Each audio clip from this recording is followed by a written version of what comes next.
Hey Zoo family, welcome to today's video.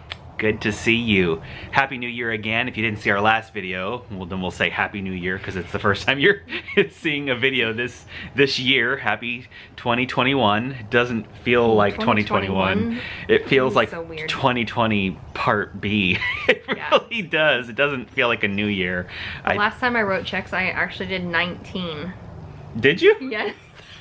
I thought I was bad doing the previous year because I will be writing 2020 on checks and things like that for at least 2 months. It happens to me. 1, 9. I'm like, well, what? I could see being the last year, but how do you get 2 years ago? 2 years ago, that was 20 years ago. You said 2019. No, 19. 1999? I thought you meant 2019. No. Oh boy. 19, I started 19. You didn't even write checks in the 1900s. We wanted to come to you and let you know that everything's all right here. We just had a runny nose with one of our kids, so the kids are sick. Yeah.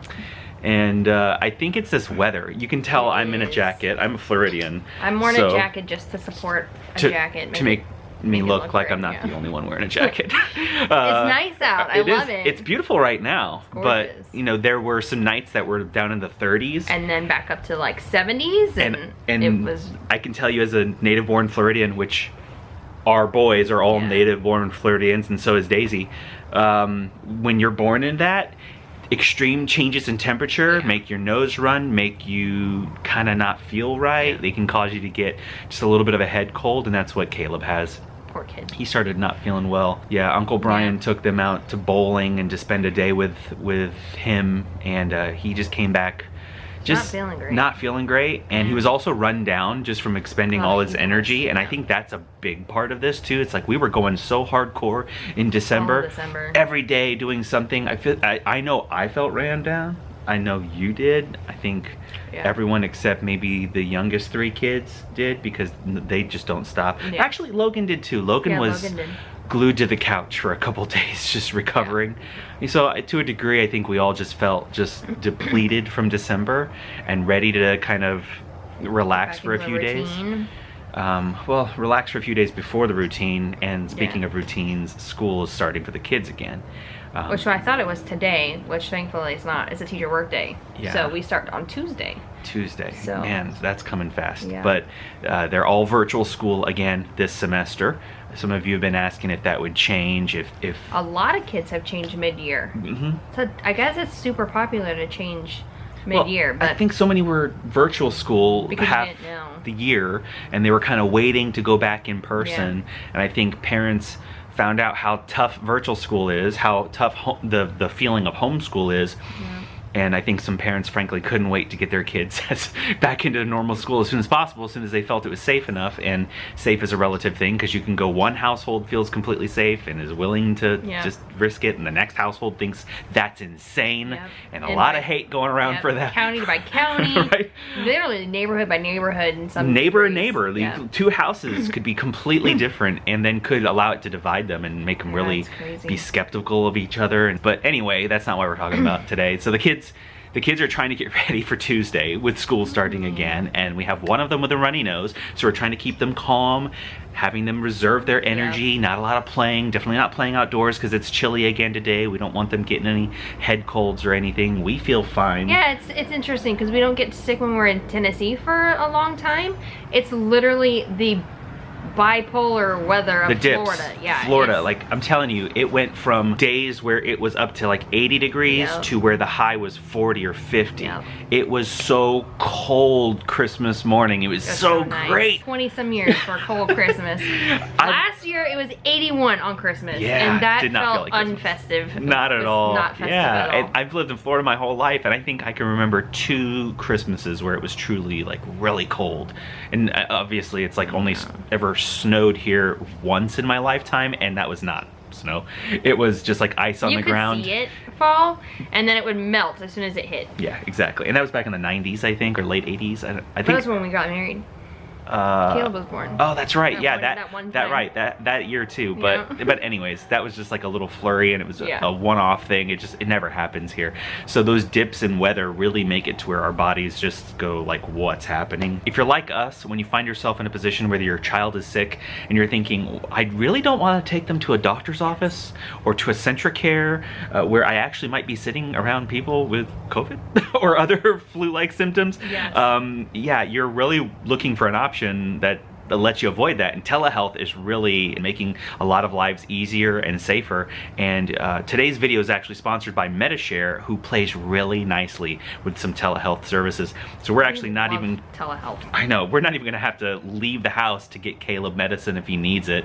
Medi-share plays really nicely with this telehealth app that they'll hook you up with if you look into them, and we use it, and within what, usually a few minutes, we're live with a doctor. They're asking symptoms. We've even used it with our baby when she has a rash or skin conditions, things like that, because of the beauty of telehealth is that you can just flip your camera around and show the doctor whatever you need to show them, and they're diagnosing it quickly, and if they have to do additional tests, obviously they're not going to prescribe medicine if they need you to come into an office, but it's nice to have that buffer step to find out if this is something where I need to come to an office before taking those steps. Telehealth is out there. Medi-share plays really nice with it. We use it. We use Medi-share, and Medi-share is sponsoring this video.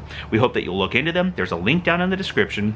You can always click that link, fill out a quick, I think there's like 5 questions. It's really simple, a really short form. And we're not talking about a complicated form that requires your entire medical history and your social security number. You don't have to get on the phone with anybody or anything like that. You can see right on your computer within a few seconds, right on your smartphone within a few seconds, the exact costs of what it would look like for your household to be on Medi-share. So we hope that you'll click the link in the description and find out more. We're letting the kids just chill, and they're not going to be on camera today because of that, because we don't want them performing. We don't want them expending their energy.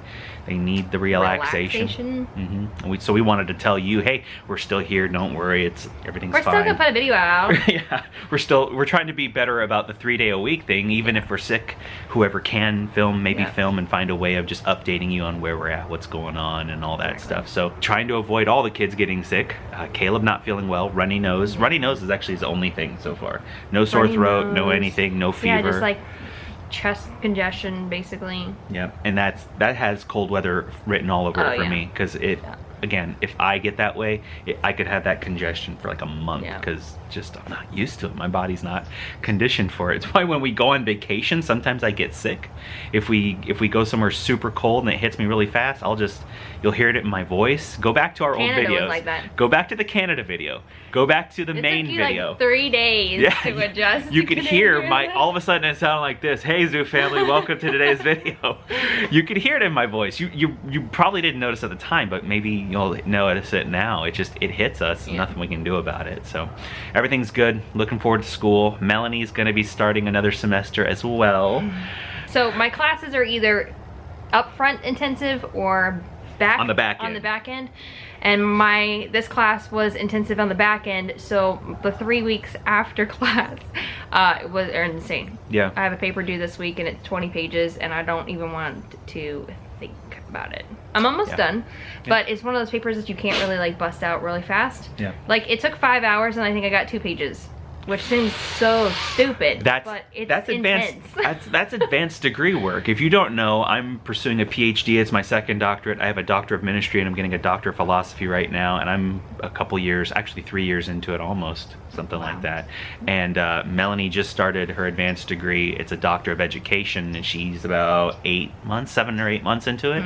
And that's what it's like. I love it. I absolutely love it. Like, I'm so thankful that I'm in it, but it's crazy. Advanced degree work is like 5 hours of work and you wrote 3 sentences because of the level of research and documentation and dotting your I's and crossing your T's and making sure you're quoting somebody right and that you're connecting your logical arguments properly so you don't sound like a fool when you present your paper in class, which you will anyways. It just happens. It just happens. But so she's doing that, and then I need to get back in the swing of that as well, because I'm in the process of trying to get to the point where I can take my comprehensive exams, oral and written comprehensive exams, so that I can have PhD candidacy. Once I'm a candidate, a PhD candidate, that means I've gone through all my courses and I'm ready to go into the writing phase. They won't let you go into the writing phase until you've shown that you've learned all the things, or at least to the level that is required of the program, learning about the field that you're trying to become an expert in. You're kind of proving that you've gotten to the point where now you have some credential to go and write your dissertation. So I'm trying to cross that bridge, and that's a really nervous bridge. No matter. At least I know my questions. Yeah, they tell her questions. PhD program at Southeastern. Why don't you do that for us? I would love to know the possible questions. It would have helped. No, they're like cut and dry. You have 8 questions. Here's your 8 questions. Man, that would be nice. That would be the dream. I could prepare for that. So anyways, that's where she and I are. It's like the kids are going back to school this semester. We're both getting in the swing of school. So it's going to be a very busy educational semester. And we can let you know that we are going to have the chance. Should we let them know? What? We're gonna have the chance to travel to our cabin because we can do that safely. We had wanted to do some other sort of traveling. Yeah, a big. Yeah, but just doesn't seem like it's the right time to pull that trigger yet. We really wanted to do that, but to go somewhere else, broader, bigger. But we'll have to wait on that and just let everything that's happening nationally and internationally with COVID kind of just continue to play out before we pull the trigger on a larger vacation to celebrate what is hopefully us surpassing that 250,000 subscriber mark, which hopefully will happen before soon. We've been kind of stalled right now at the numbers we're at, but we'll hopefully gain some momentum again.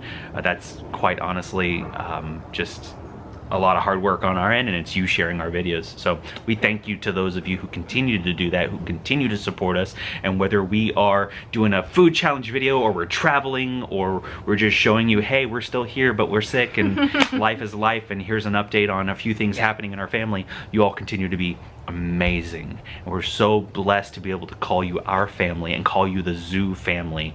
Thanks to those of you who have subscribed recently. We hope to bring you some great content this semester, even though it's going to be a busy semester. We have a lot of great ideas, and the reality is, if life is worth living, it's worth recording and sharing, right? And we believe life is beautiful, and as Christians, we believe we live in a created world where we get to experience a God who himself is love, and that existence under his reign is something beautiful and worth kind of sharing with people. So we thank you for letting us into your lives, into your homes, into your smartphones or devices to get to know you and to let you get to know us. So we love you, Zoo family, and we'll see you soon.